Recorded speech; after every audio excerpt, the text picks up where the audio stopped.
Il y a quelque chose de majeur qui est en train de se jouer. L'Iran, un pays sous sanctions, est en train d'utiliser le Bitcoin, non pas comme un simple investissement, mais comme une arme économique et stratégique. Aujourd'hui, on ne parle plus juste de crypto, on parle de géopolitique, de pétrole, de guerre financière et de souveraineté. Imagine des pétroliers qui paient leur passage en Bitcoin, des millions de citoyens qui fuient leur monnaie locale pour protéger leurs richesses et un État qui transforme le minage en machine à cash.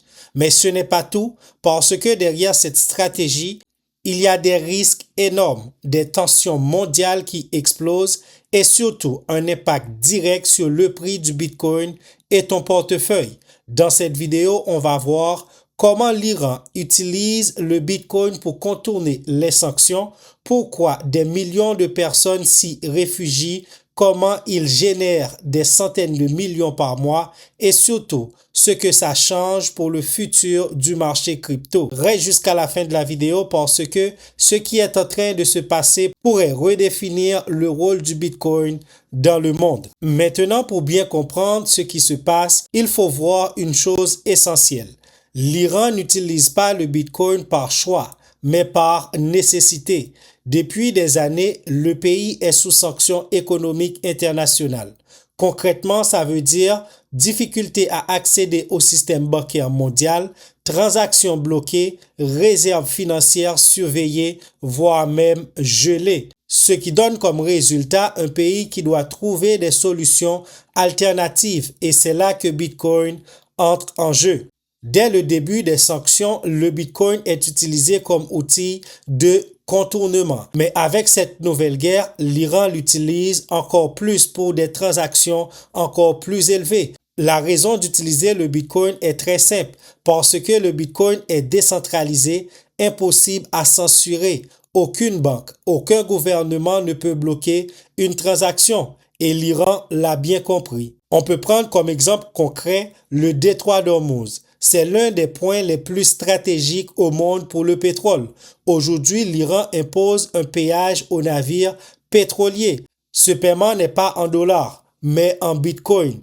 Environ $1 par baril payé en BTC, ce qui représente environ 600 à 800 millions de dollars par mois en Bitcoin. Et le Bitcoin est choisi parce que c'est beaucoup plus difficile à tracer et à bloquer que le système bancaire classique. On est clairement face à une utilisation du Bitcoin comme une infrastructure financière parallèle. Mais ce n'est pas seulement l'État. Environ 14 millions d'Iraniens utilisent aujourd'hui le Bitcoin, même si c'est restreint, parce que leur monnaie locale perd constamment de la valeur. Il y a une inflation massive et une perte de pouvoir d'achat. Donc, les citoyens font ce que beaucoup feraient dans la même situation. Ils protègent leur argent. Le Bitcoin devient alors une réserve de valeur, un moyen de transférer de l'argent et une échappatoire au système local. C'est exactement dans ce type de contexte que le Bitcoin prend tout son sens. L'autre point stratégique utilisé par l'Iran, c'est le minage. L'Iran dispose d'un avantage énorme, une électricité très bon marché, ce qui les permet de miner un Bitcoin à moindre coût. Miner un BTC coûte environ $1 300 en Iran. Quand tu compares ça au prix du marché, tu comprends directement les marges. C'est simple, l'Iran peut produire du Bitcoin à coût moins élevé, puis le revendre sur le marché mondial. C'est une vraie industrie parallèle qui se met en place. Maintenant, ce genre de situation, ça ne reste pas local. Ça impacte directement le marché parce que le Bitcoin est aujourd'hui lié à la géopolitique. Quand les tensions baissent, par exemple les accords, les cessez-le-feu, le marché respire et le prix monte. Mais quand les tensions montent, il y a l'incertitude, pression sur le marché traditionnel, mais le Bitcoin peut aussi être vu comme une alternative. Récemment, le prix a dépassé les 74 000 $, en partie à cause des dynamiques géopolitiques. Le Bitcoin devient donc à la fois un actif à risque et une solution face aux crises. Mais attention, tout n'est pas parfait.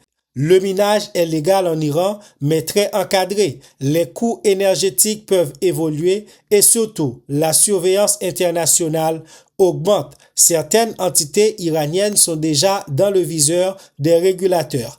Donc, il y a un risque de sanctions encore plus fortes, une pression sur les plateformes et une tentative de contrôle des flux de crypto. Et ça peut créer une fragmentation du marché ou même des restrictions à l'échelle mondiale. Mais ce qui est important, c'est que on voit que même s'il y a des sanctions, même s'il y a des interdictions, Bitcoin reste toujours l'actif qu'aucun État ne peut contrôler. Donc aujourd'hui, on est face à quelque chose de très clair. Le Bitcoin n'est plus juste un actif spéculatif, c'est en train de devenir un outil stratégique utilisé par des États. Et la vraie question maintenant, c'est jusqu'où ça peut aller et surtout comment nous, en tant qu'investisseurs, on doit se positionner, comment on peut profiter de cette situation.